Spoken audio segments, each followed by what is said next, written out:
Matthew chapter 24. We will read verses 15 through 22.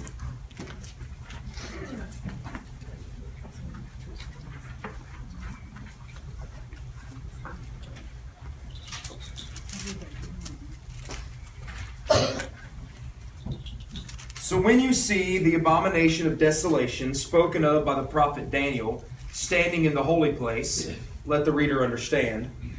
Then let those who are in Judea flee to the mountains. Let those who are on the housetop not go down to take what is in the house. And let the one who is in the field not turn back to take his cloak. And alas, for women who are pregnant and for those who are nursing infants in those days, pray that your flight may not be in winter or on the Sabbath. For there will be a great tribulation, such as there has never been from the beginning of the world until now. No, and never will be. And if those days had not been cut short, no human would be saved, but for the sake of the elect, those days will be cut short. Tonight we come to a true sign. Not to the end of the world, but the end of the temple. Remember, in verses 4 through 35, Jesus is answering the question as to when the temple is going to be destroyed. He began by giving them a broad description of routine events that occur because sinful humanity, because of the earth being cursed. He then focuses in on what will happen to the disciples during this interim period of AD 33 to AD 70. None of these things that we looked at the previous 2 weeks were signs, but simply things that will occur and must occur before the temple falls. Now, you've heard me use this phrase before, this language. Many hold to a premillennial, dispensational view of the end times. Those that believe this believe that this passage that we just read gives us information to a time in the future, a 7-year tribulation period at the end of human history, where there will be 3.5 years of good times. Then the Antichrist comes into a rebuilt temple, declares himself to be God, that is the abomination of desolation.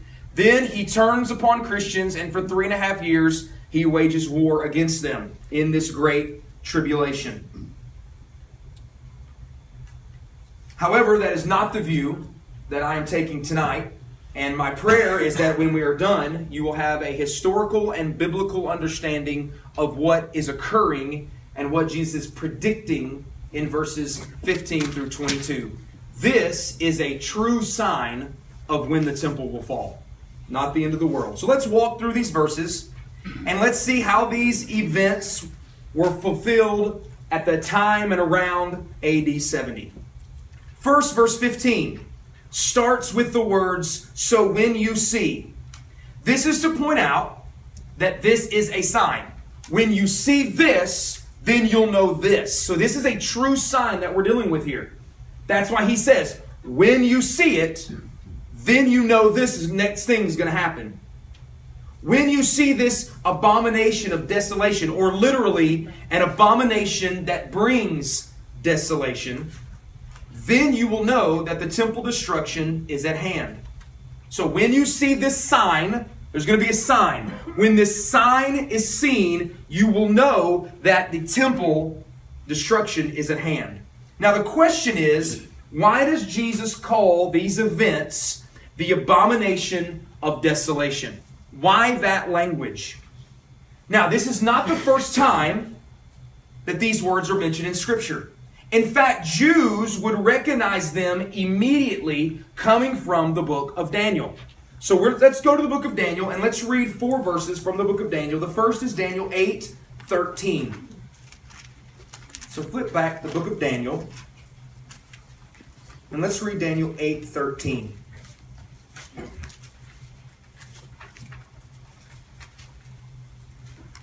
Then I heard a holy one speaking, and another holy one said to the one who spoke, "For how long is the vision concerning the regular burnt offering, the transgression that makes desolate, and the giving of the over of the sanctuary, and host to be trampled underfoot?" Turn with me to chapter 9, verse 27.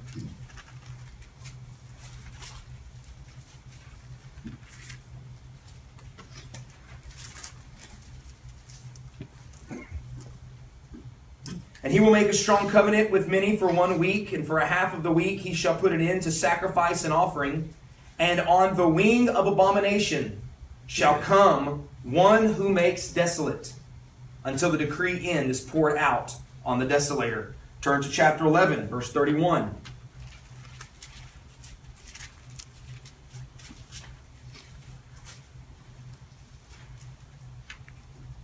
Forces from him shall appear and profane the temple and fortress, and shall take away the regular burnt offerings, and they shall set up the abomination that makes desolate. Turn to chapter 12, verse 11.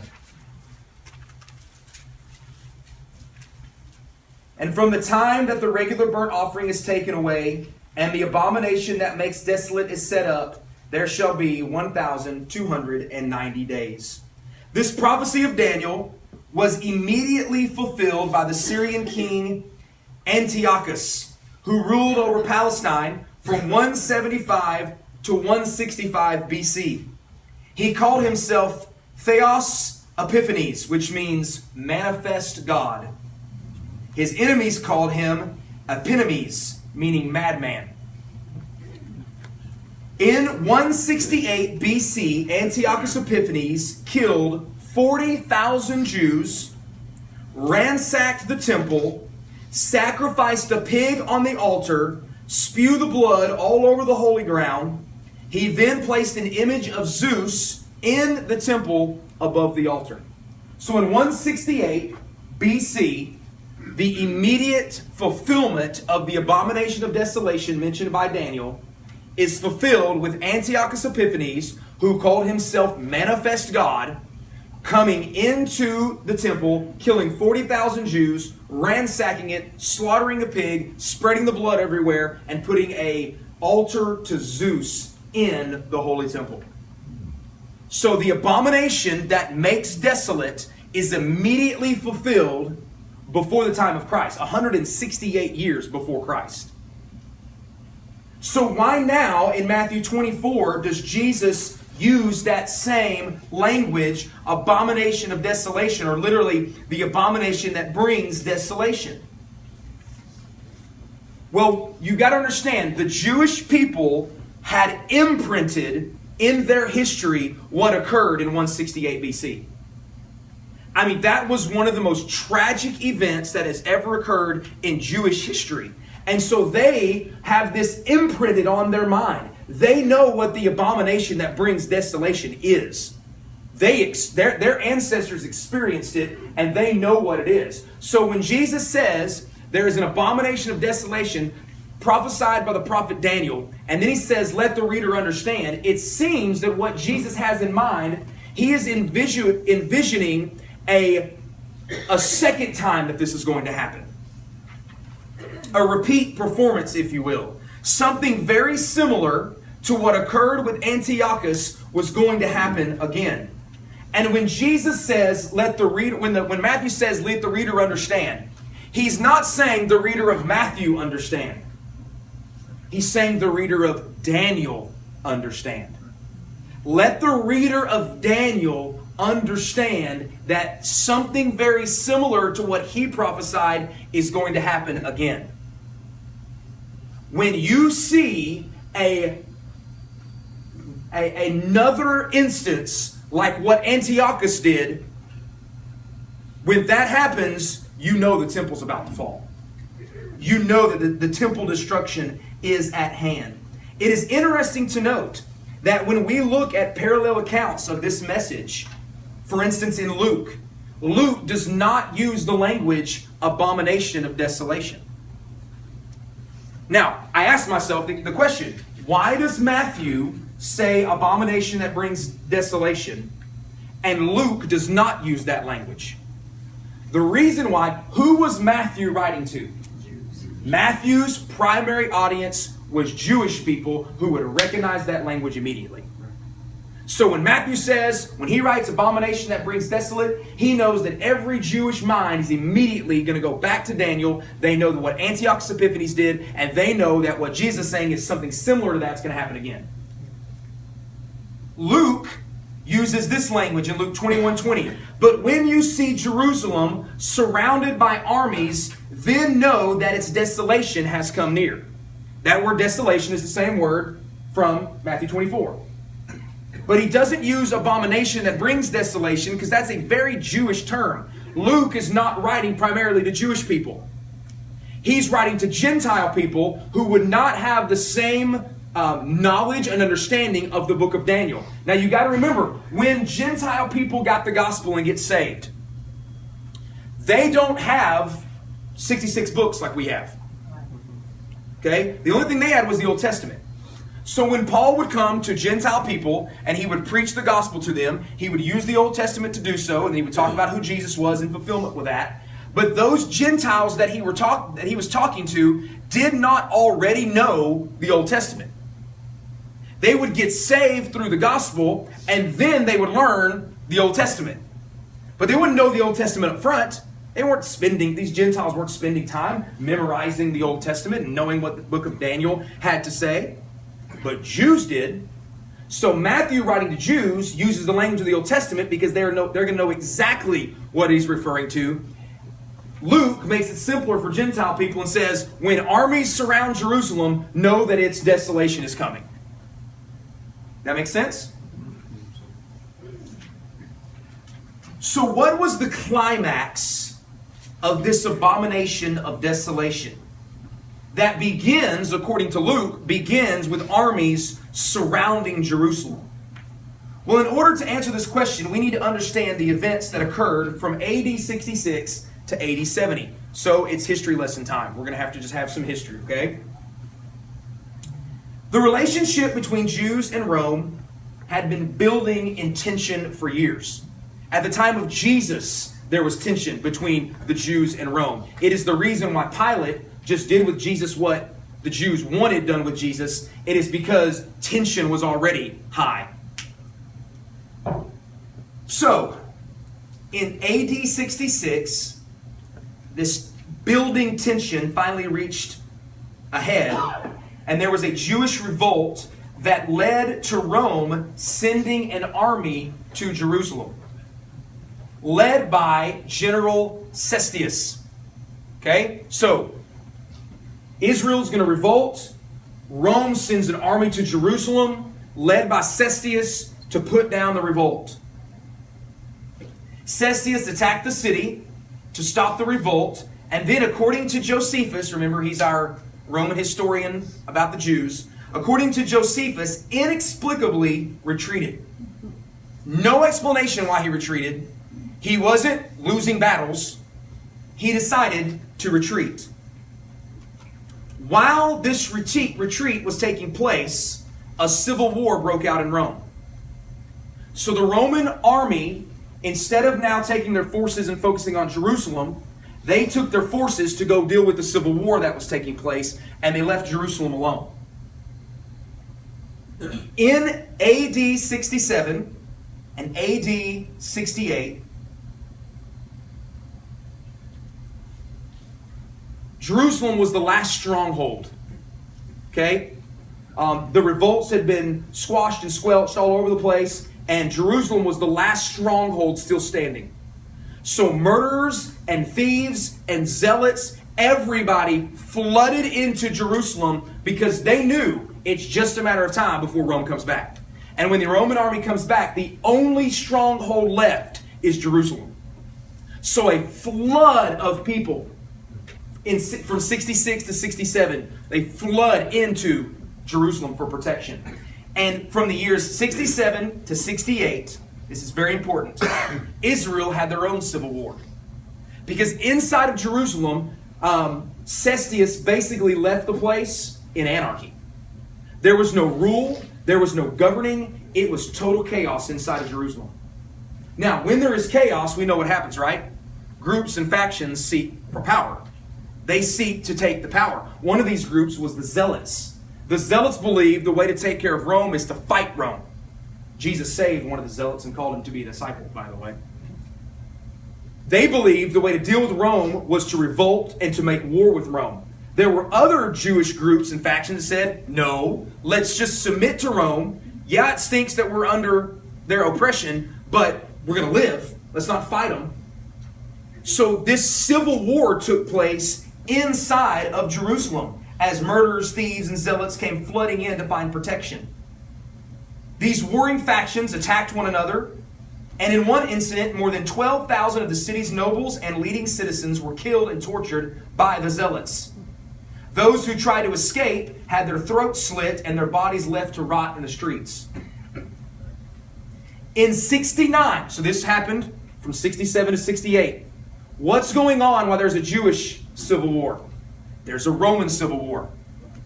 Once the Roman civil war ended, what did Rome decide to do once again? Come take care of the Jews. So Rome, once again, sent their army back to Jerusalem. This time it was under Roman General Vespasian.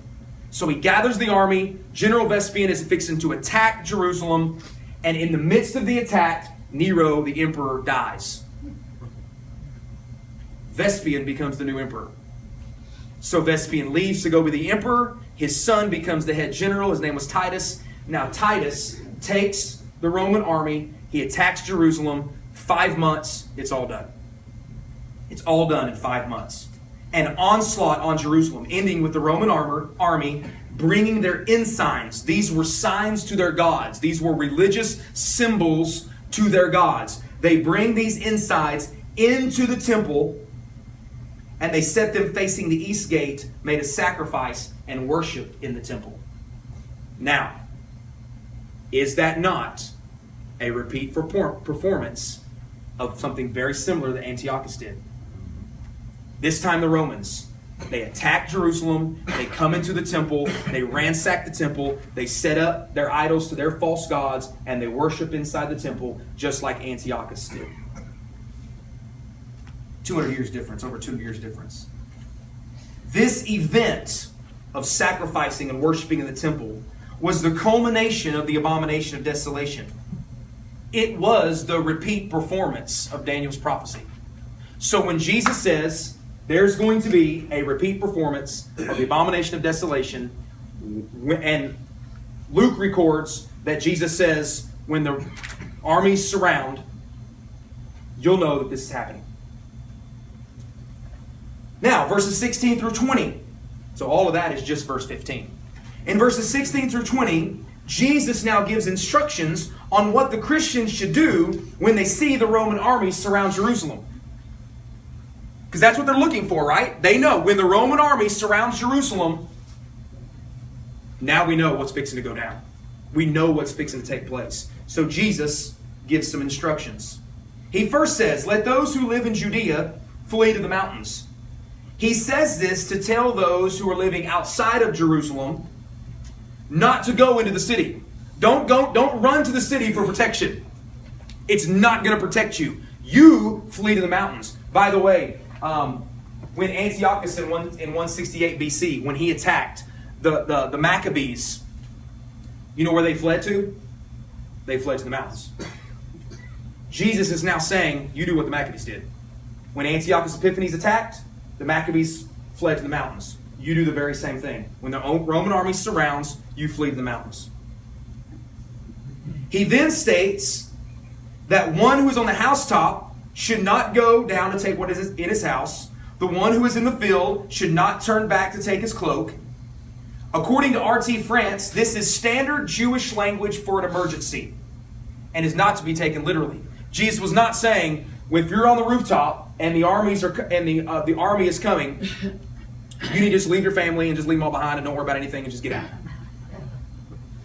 He's not saying, hey, if you're in the field, don't worry about your kids that are still in Jerusalem. You just abandon them and go to the mountains. This is standard Jewish language for an emergency is here. You need now to do what I'm telling you to do. The emergency is here. Now, this is affirmed by the fact that Jesus doesn't want pregnant women and those mothers nursing infants to leave at winter. And he also says, make sure that you don't leave on the Sabbath. when he uses the word pray, that doesn't mean like, oh, we just hope that it doesn't happen at winter. He's saying, do not go at winter. So in other words, if you're pregnant and you're nursing, don't flee during winter. Winter in Judea at this time was a bad thing. There would be floods. You wouldn't be able to get across rivers. A nursing mother and a pregnant woman trying to flee to the mountains in wintertime is not going to go well. He also says, don't leave on the Sabbath. Why would it be a bad idea to leave on the Sabbath? Number one, gates get closed on the Sabbath. You can't get out. So if you've planned to leave on the Sabbath, the doors are going to close. You can't get out of Jerusalem on the Sabbath. Also, if you leave on the Sabbath, it's going to make it difficult to get provisions. Buying and selling would be impossible. One traveling on the Sabbath would not get any help from the Jewish population. So don't leave when you're not going to get any help. If you need help, you need the Jewish people. Remember how strict they were when it came to Sabbath stuff? To the point where if the oxen takes the cart off into the ditch, they're just going to leave it. In other words, if you flee during the Sabbath, you're not getting any help from anybody. So don't leave on the Sabbath. Don't go during winter. So the language of don't go back into your house if you're in the field, don't go back to get your cloak, that is language for there is an emergency. But it doesn't mean don't plan. Don't go back and get your family. Because the very next line is don't go, winter and Sabbath are not times to go. So this is standard language for an emergency. So when did the Christians leave? If Jesus is telling the Christians, when the Roman army comes, you get out. When did the Christians leave? Well, according to Josephus, after Cestius, remember Cestius, 66 AD, he comes, he attacks, and for no reason that anybody knows, Cestius retreats. Josephus says that when Cestius retreated, that Jews left Jerusalem like swimmers from a sinking ship. Now, it's interesting because we also know that murderers and thieves and zealots were running into Jerusalem, yet Josephus records that a bunch of people were fleeing out of Jerusalem at that same time. Who in the world would be running from the only stronghold in the entire area where Jews felt like they could be safe? Who in the world would be running out of the city when everybody else is running into the city? People who remembered the words of Jesus from the book of Luke about a Roman army surrounding the city and knew the end was coming. We do know this, that in late AD 66, a large Christian community under the leadership of Simeon, who was the cousin of Jesus, withdrew out of Jerusalem to the village of Pelia in Perea, a mountainous region east of the Sea of Galilee. So Jesus' cousin, Simeon, took a large Christian community when Cestius retreats out of Jerusalem, and they went to the mountains. Why do you think the cousin of Jesus would do that? Because he knew exactly what Jesus had said. And when the Roman army came to attack, all the Christians there would have gone, oh my, this is exactly what Jesus said was going to happen. And then when Cestius inexplicably just retreats, Christians said, now's our time. Let's get out of here. Jesus told us, let's get out. According to William Whiston, Josephus' best known English translator, this retreat was the providence of God and is in fact when the Jewish Christians left Jerusalem.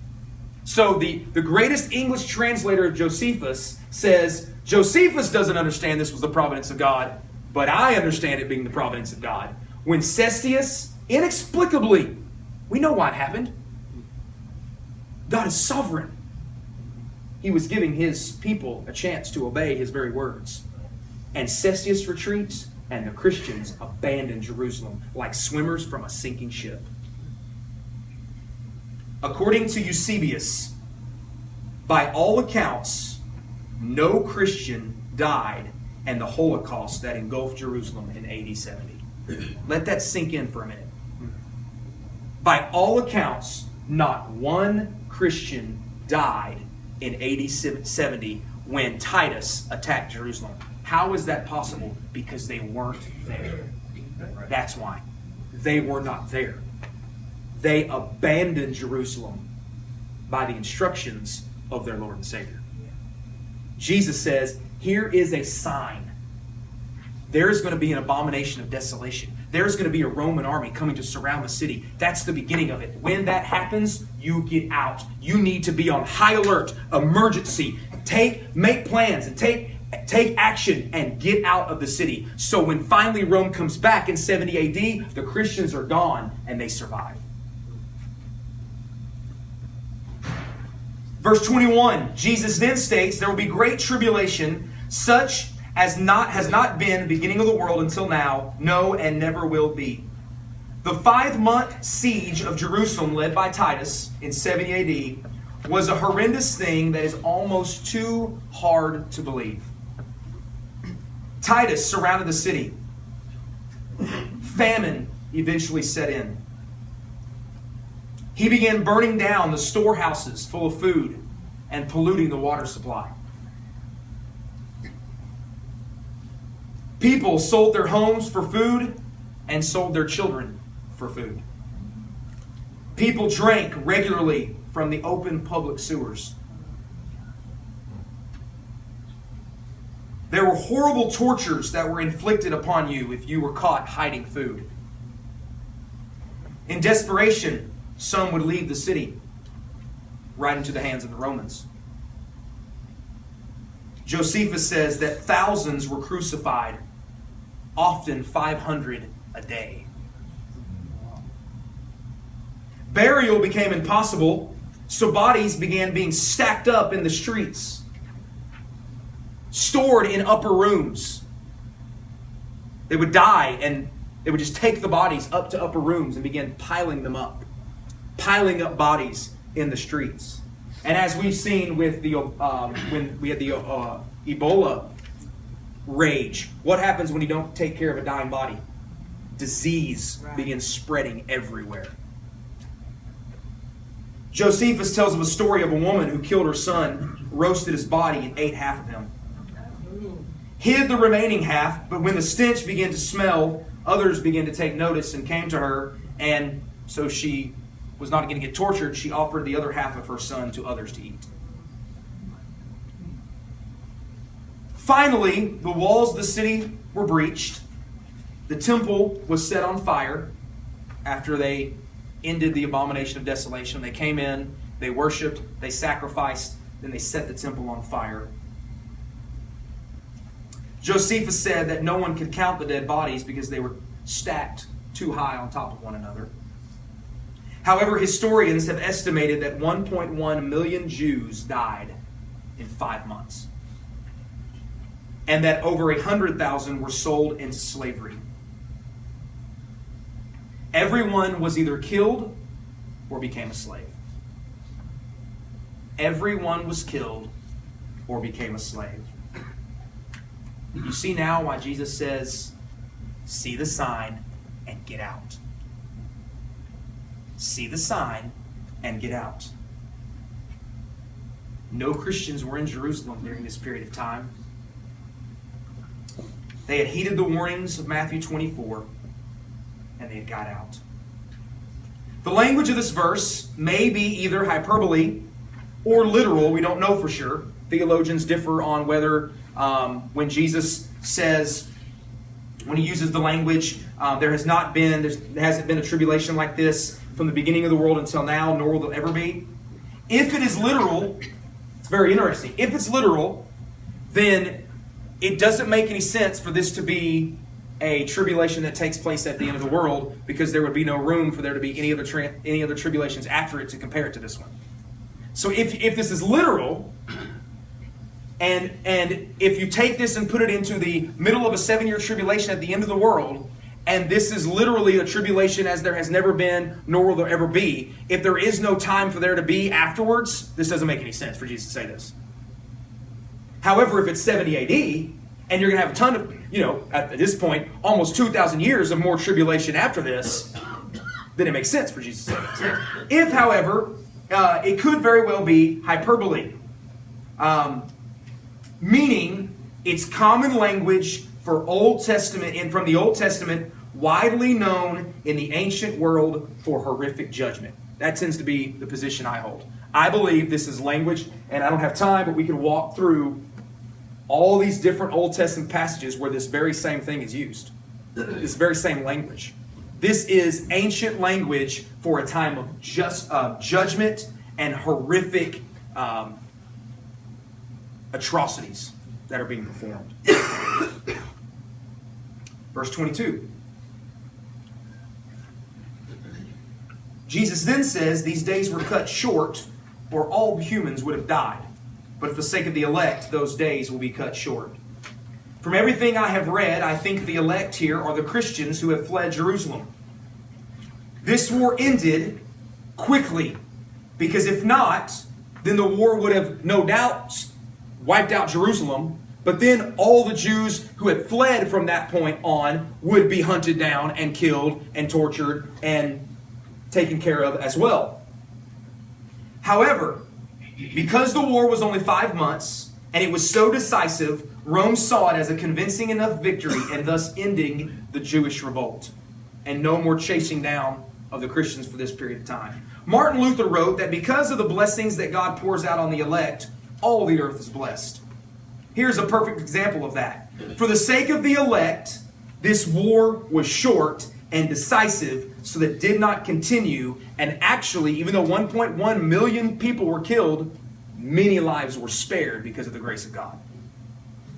This could have been a war that went on and on and on and on and broke out outside of Jerusalem, all in Judea, up into the mountains. But for the sake of the elect, God cut those days short.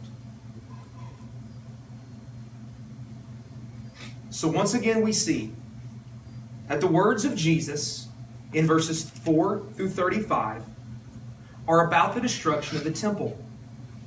And that is exactly how the early church viewed it. This is what we need to understand. Why would we view the words of Jesus differently than the people who actually heard the words of Jesus? Why would we say something different than the early church about these words? Why would we take this about the temple, take it out of its context, and throw it to the end of human history and create a 7-year tribulation where an antichrist comes into a temple, proclaims himself to be God, and then for 3.5 years tortures Christians? The early church got it right with Jesus' words, and it saved their life. They understood this is about when the temple's going to get destroyed. There's the Roman army. Remember what Jesus said? Let's get out of here, boys. That's exactly what they did.